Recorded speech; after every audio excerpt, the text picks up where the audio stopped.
don't trust you, Phyllis!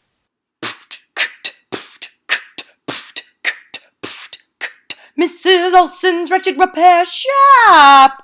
Greetings, and welcome back to Mrs. Olson's Wretched Repair Shop, one of millions of places to obtain the same information on the internet. Today we're going to talk about how to put a cymbal strap on a cymbal. So to do this, you're going to need to buy cymbal straps. They come in pairs. These cymbal strap pad thingy-mabobs, they also come in pairs. And a cymbal. I highly recommend the Zildjian Z-Max. I am not endorsed by anyone, because who would endorse me? You can use them in concert band, you can use them in marching band. If you get two different sizes of Z-Max, like 16s and 18s, you're good to go for pretty much any scenario. So there are two main ways that you can fold the cymbal strap. It depends on what you're doing. The first way is you just double it over, like so, and the person is just going to hold the cymbal with a fist. I always teach my kids to do thumbs up, grab the cymbal, thumb on top.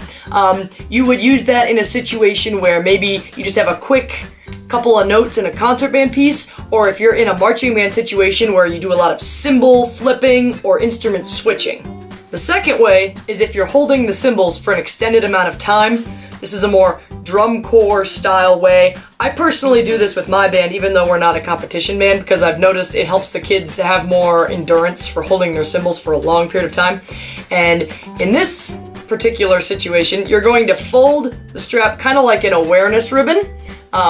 With, on this case, both logos are on the top like that, as opposed to having one on top and bottom. And this allows the student to put their hand through and have the cymbal rest in this part of their hand. One thing to remember though, if you have it this way, is that the kid with both hands occupied, it's going to take them a minute to get out of this situation. So if they are, for instance, playing cymbals and then have to run and play timpani, you probably don't want to use this because it takes them a minute to kind of back out of this. You would probably want to stick with the thumbs up method. For demonstration purposes, I'm going to do the ribbon style. I'm sure there's a proper name for that, but I'm not sure what it is. Because this is the way my marching band carries, and I'm just gonna go ahead and do these. So I've got my cymbal strap folded. The next part's kind of difficult because the leather is very fresh, and it's very stiff sometimes, and it's difficult to get it all down into this tiny little space. So you kind of have to just wedge it in, and do your best.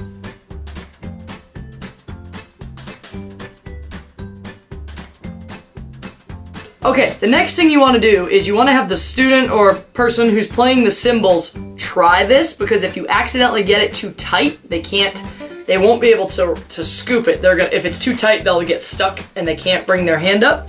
Now keep in mind, that pad is going to be under there, so you need to leave a little bit of wiggle room. If you really want to double check, you can put the pad on before you tie off the bottom, just to make sure the person's hand fits properly. You can put this on before you start. Also, I'm just gonna wedge it through the top.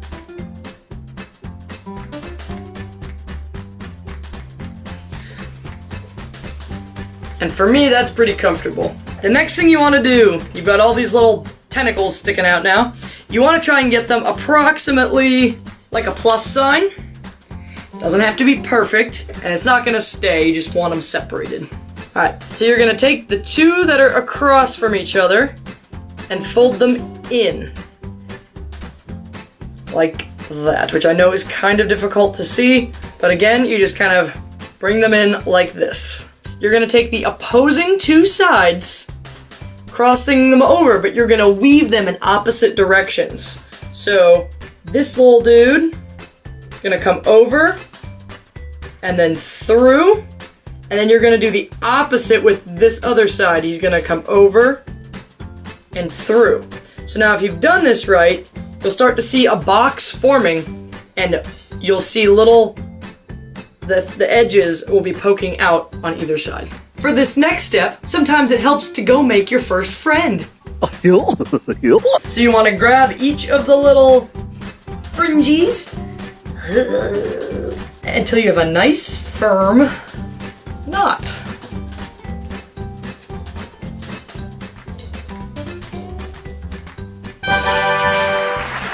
So here's the result when you have the ribbon fold, and here's the result when you have I call it the thumbs up grip.